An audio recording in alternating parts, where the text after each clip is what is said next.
Hi guys, welcome back. This is Dan from Warlord Games. So today what I wanted to do is I wanted to focus on what is inside the Stalingrad bolt action box set.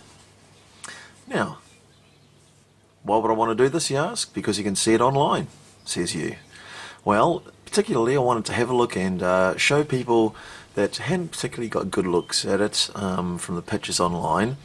There are a lot of questions left unanswered, I suppose, except for the eagle-eyed, and I really wanted to probe into that and make sure people had all the answers so that we could look at the value at the end and weigh it up and see, are these box sets, collector's sets from Warlord Games, good value? So for a start, you can see there the fantastic cover art for the box. I actually have quite a few of these box sets. I've got the Pegasus Bridge one, I have got the Battle for Berlin one, and each time I get them I actually cut out and keep the front box art because they are absolutely fantastic. I'm not sure whether it's done by Peter Dennis or something like that, but it looks very Osprey, so yeah, it does what I do wonder, but it's fantastic art. And if I look at the side of the box, we can see two things.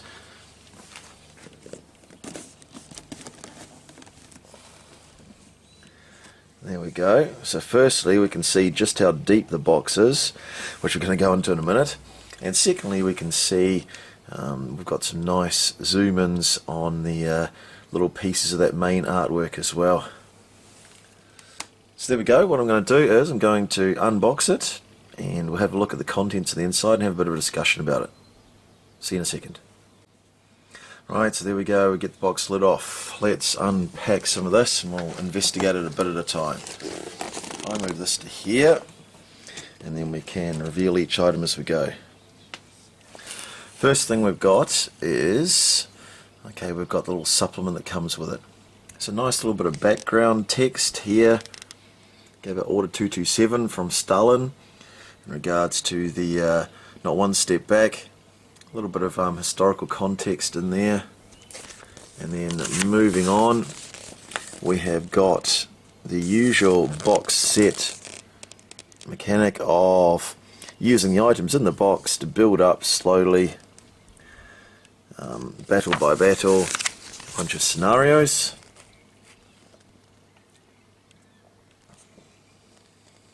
Okay, and I'm going to talk more about this in a minute. Moving on, we've got some of the specific sort of supplementary rules that go with the box set. Again, we've seen some of these before, either in the campaign books or in other supplements as well.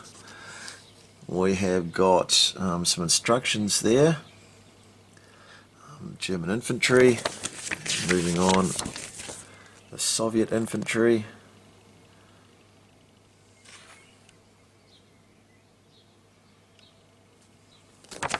and last and definitely not least, we have got some fantastic pictures there suitable for either cutting out or printing and then cutting out if you want to preserve this back page. Some fantastic propaganda posters, some good stuff there. These are going to come in handy for the factory, which we'll look at in a minute. Some signs, road signs, and even a flag there as well. So these are really good. I've been looking forward to getting this, and oddly enough, this is one of they hardly ever talk about these when they talk about selling their battle boxes, and I think this is one of the best pieces of them. So I'm going to play this off to one side here, and we'll look and see what else there is in the box. First things first, here is our T-34-76. Okay, so the earlier T-34, and putting that to one side. This here, the instructions for that came inside, they were just stuck inside the actual Stalingrad supplement book that we were just looking at a minute ago. Now, I really like these being separate as opposed to being printed in the main book. Not so much for this one, but I'll show you why when I come on to the next vehicle. And the next vehicle is this. So this is the Marder 3. Okay, doesn't look like much there, but this is the vehicle you're assembling. Fantastic vehicle. Now, the reason why I love these books as opposed to having the assembly printed into the pamphlet book, which happened in the Battle for Berlin set, is because when they print the instructions in, they quite often leave out the finished pictures, which show this type of detail. Now, the reason for that is, yeah, you're missing the painting guide, and if I open this up, you're missing the little details as to where the decal should be placed. Yeah, and I found, especially with the IS-2s and the Battle for Berlin set, that I wanted this detail, so I had to go on to a Facebook group and get some people to send me through the decal locations and stuff like that, and also this here, okay, for those IS-2s. So I think having the books separate, okay, like we have here, is a much greater improvement over having them into the little pamphlet book that comes with the box sets. So a whole bunch of sprues here for each army. So I'm just going to quickly get those out so we can move on to the other main events, I guess. So there we go. There's the pile of sprues for the infantry.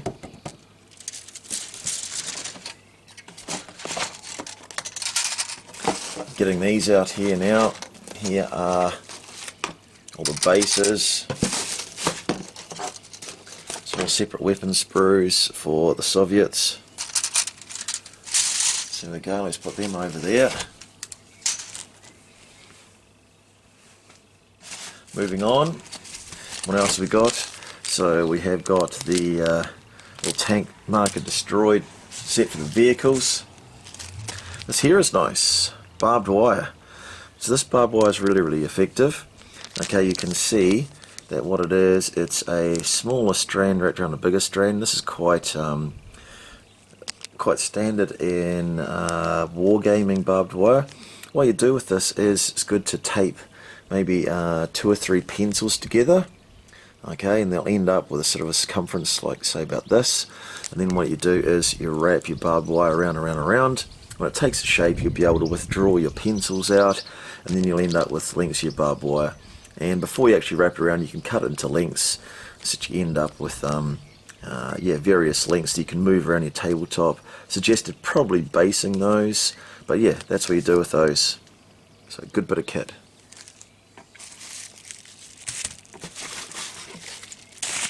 Next thing we have got your shell holes in your craters.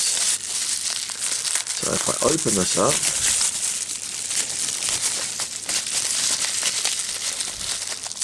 there we go.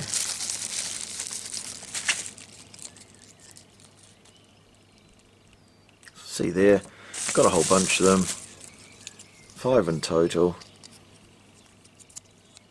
all different sizes. Yep, good bit of kit. I'll put those off to one side. Now, those are the same shell holes that you get in the Battle for Berlin set. Next thing that you get in here is you get some resin barricades. So here we go. The reason I'm showing you these is because I don't think Warlord Games do themselves justice that they deserve on their website. So I'm just going to have a bit of a look in here at these, see if we can go in even closer.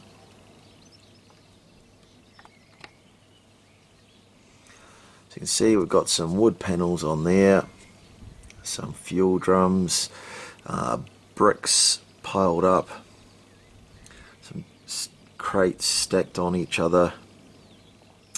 We've got a bit of a tarpaulin over top of the crates. There we go there. On this side here you can see we have got a bit of railway track with a sleeper thrown in there over top of a very large wooden crate. Going down to some drums, and you can see a potbelly stove in there as well. It's a really good piece.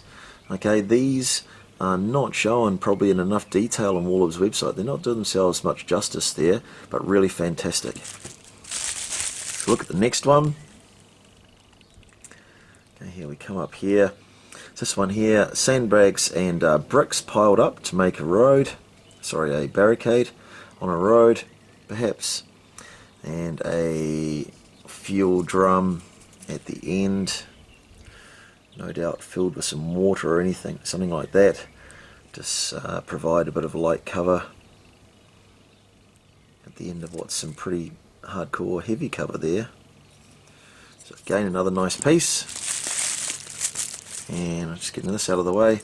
The third piece is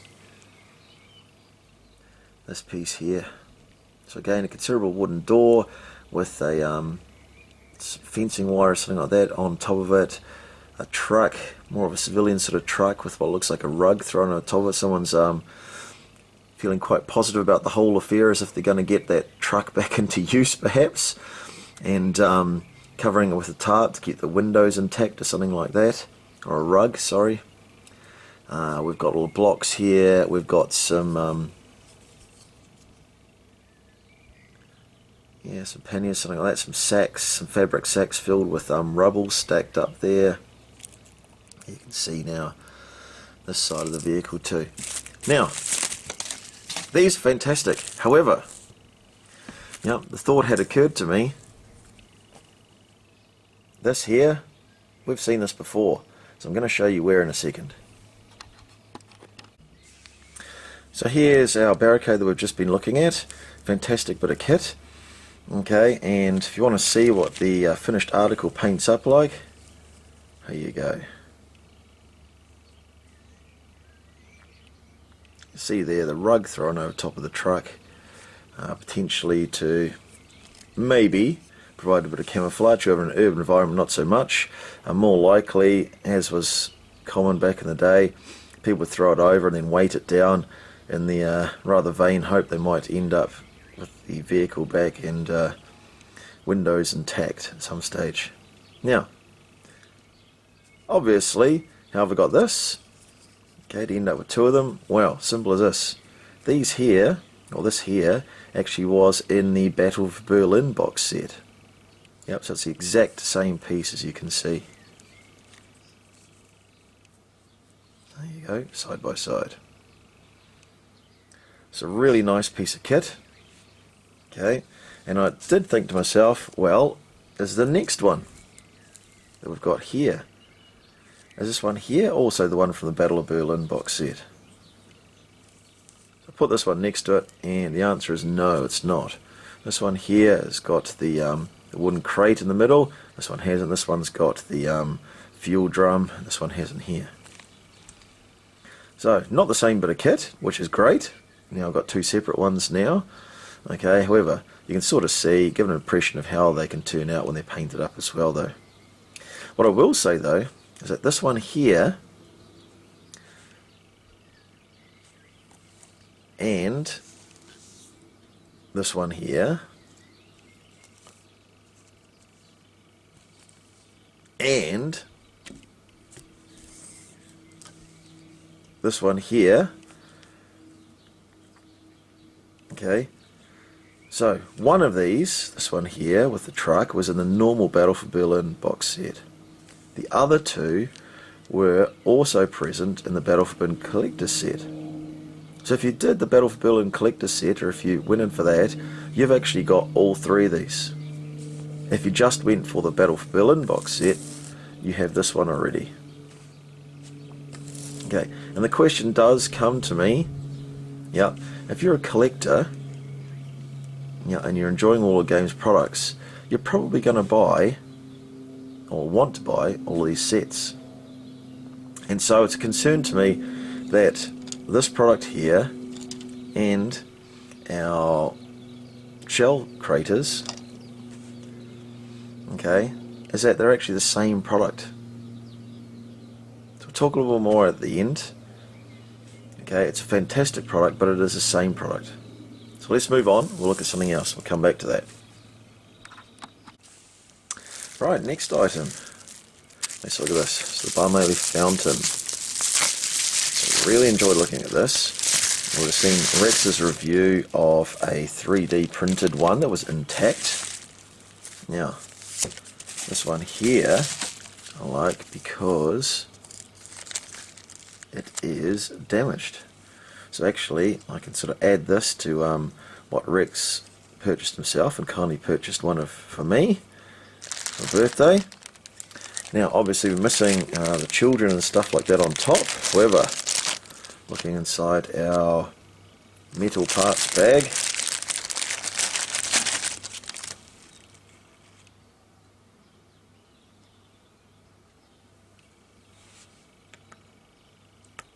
there we go. So we can start adding the children as part of the sculpture on, like so. And they've got the simple lugs at the bottom, so we know where they're going to go. Now this one here might not fit in too well, it's got a little bit of flash on it.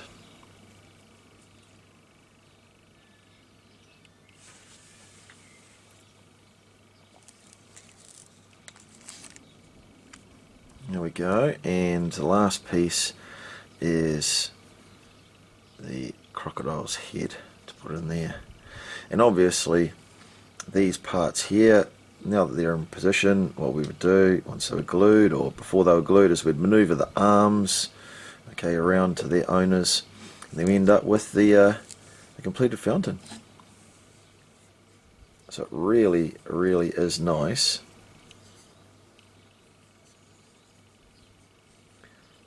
Really nice. And they do look like children as well in there. They are much smaller. And seeing some pictures there, it appears if that's pretty much in scale to 156 that we're looking at, sort of them in comparison to an adult. So it appears to be pretty accurate to how it actually was. I'm looking forward to getting that together. Just put the crocodile's head in there so you can envisage where it belongs. Right, so this is a beautiful bit of kit. I wonder if it is a little small. Oh, it's not a postcard for that one. So packing slip. Thanks, Chuck. Yeah, beautiful bit of kit. Just put it off to one side over here. Get my fat arm out of the way. Next piece of kit. This one here. So here's our sniper. Slim edition comes only with this box set, and the Enemy of the Gates collector's box set too, of course. Okay, here's his spotter. Let's put in there.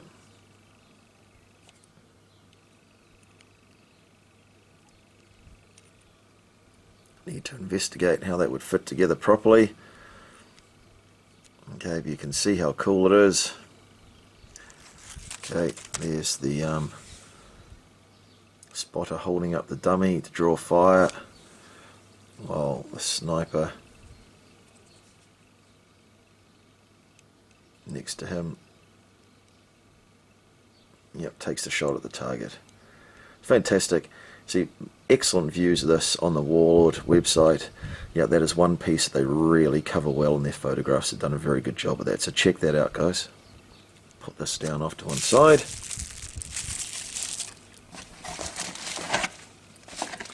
Next piece, we have got the stat cards for the vehicles and the decals for both the vehicles and the infantry. So that's fantastic. Enjoy those stat cards. Some more vehicle damage markers, and finally, going into the bottom of the box, Okay, here we go. If I zoom out with this one, that's the only way it's going to fit in. Okay, so we've got the Stalingrad ruined factory. So the reason why I'm showing you this is because, again, on the Warlord Games website, they don't actually show you how the parts stick together. Yep, all the parts of that ruined tank factory building there, they are all designed, yep, so they can be stand-apart, stand-alone, or due to the fact that on this jigsaw sort of edge basing that Sarissa Precision, which is the manufacturers of this piece, are really doing well, is that they can actually all fit together as well, or they can move apart. Now, they're not shown on the Warlord Games website as actually fitting together. I think they're doing themselves a big injustice, because one of the comments that I've heard is that people don't like sort of how much the tall building is sort of see-through at the bottom, so to speak. You know, it's just got some girders and roof parts and a little bit of wall and stuff like that. Just all these bits here, how they've been split up from each other. Okay, but the reality is it goes together like this, or it can be split up. So it provides some real flexibility in your terrain options. And the scenario pack and that little pamphlet does this a lot inside those 3 different scenarios they've got in there. So you can see how thick that is, how much terrain there is in there. Yeah, it's really good stuff. I'm looking forward to getting that together. There's some fantastic photos on Sarissa website, and I'm just going to uplift one here so I can show you it put together. I'll just move this off to one side. So, let's talk about pros and cons. So you can see the rear view of the Tractor Factory entrance building, which I pointed out earlier in the Stalingrad pamphlet that comes in a box. Now, you do not get this building, which I think is a bit of a shame. It's only available in the Enemy at the Gates collector's box set. Now, I would like to see Warlord sell this item individually, and the Tractor Factory itself, to be honest. I think it's a lost opportunity for them, because if you buy this box set, you're going to want this. Now, this is manufactured by Sarissa, and flicking through the pictures here, you can now see a really good colour items or colour pictures of how that plant fits together. So now we're going on to the value of the box itself. So having a look at it, you can see that I've listed the items individually. This is all in Great British Pounds Sterling. Okay, you can see total £203, or at the time of the video, 394 NZ dollars with exchange rate. Warlord Games price £200. So you can see, based on that price, it's easier to work out why you get free rather than putting a price on these items, because of course they don't sell them currently separately. So you get in the Barmeli Fountain, the 3 resin barricades, 3 meters of barbed wire, and that unique Soviet sniper team. Now, I suppose these limited edition free items are where the value is. You know, if you were to consider what these are worth to you to have these items, since you can't buy them anywhere individually, maybe you put a different worth on them. So therefore it's almost better to look at it as freed items rather than how much money you've saved. I mean, even if you were saving less on the total perceived price, would you as a collector be interested in getting them? The fact that you can only get them in this box? Very possibly. I know I would be. However, where it comes into it is when you look at the value of these, if you're in another country, or in a country where you're having to pay for the postage from Warlord Games or another distributor or something like that, like I'm in New Zealand, you could see at the bottom here, the price in New Zealand for that box set was, with the increased freight going up for COVID-19, increased about 10%, it's gone up to $440 NZ, plus another $25 postage.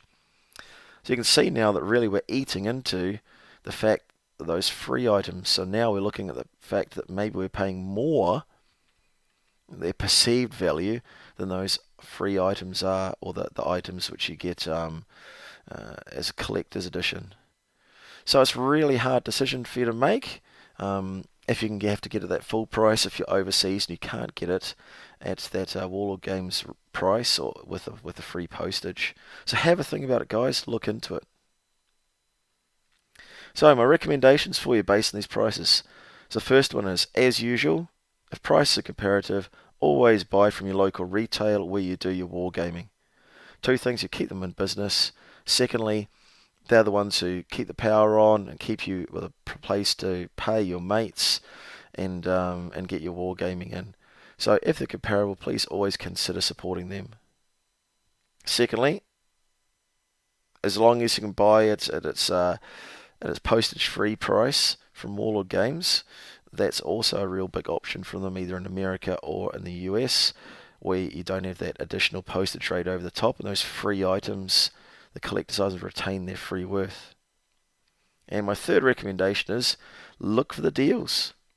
Yeah, especially in this final quarter of the year, because things like Black Friday deals, post-Christmas deals, if those go on at any of your retailers, online retailers, or maybe even Warlord themselves.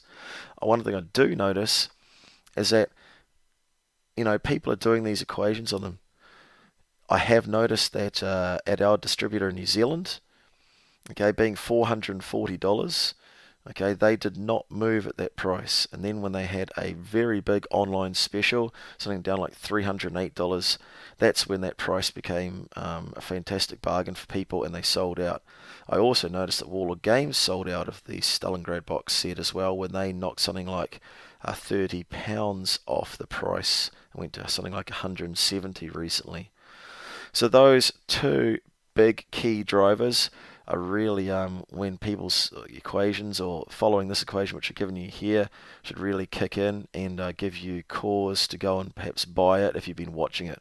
So I recommend watching these items like this, either on the Warlord page or on your online retailer, somewhere where you can get a notification that a price drop has happened, and really get in there and snatch up a bargain like I did. So there we have it, the Stalingrad box set.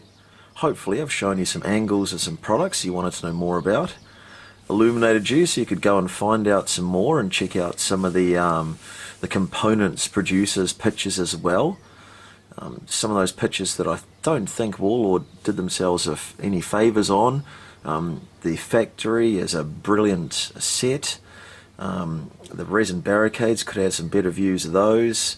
I think the Bum fountain is absolutely beautiful, and maybe it's a little bit small, but then again the sandbags on it are correct to the scale. So I mean, I'm no fountain spotter unfortunately, but yeah, I just think it's a really great piece of kit. Value, so we've already had a discussion about the value. On top of that discussion, I think it always pays to check out things like other deals going on, like Black Friday deals or post-Christmas sale deals, to see if individual components come down to the point where a box set like this may not be such good value, but in the meantime it is really good value. It's fantastic. Just a bit of a caution for Warlord Games going forward. I'd like to see them make sure that they don't provide diminishing returns for the collectors of these battle sets in the way that they're reusing things such as those resin barricades we checked out. I'd really like to see some more continuing uniqueness in each set they bring out, so that those collectors like us that are collecting each one of these to get those additional pieces see some new value in and above a dollar value, or just getting the items all together in a convenient bundle. They see something new, unusual, that makes it really worth the money to spend. One thing I don't want to do is obviously keep buying things that just contain the same individual components, especially once you've got it for a long time. How many more of those individual sets do you need, really? If you're looking for a collector's box set, you're looking for collector's items within it. And that would be the banana skin for me for Warlord going forward, and I'd like to see them address that elephant in the room so that they continue to bring us freshness in all of their products. Apart from that fantastic product, thank you for watching. Hope you found something new and exciting in this video you didn't know before. Thanks guys, see you soon.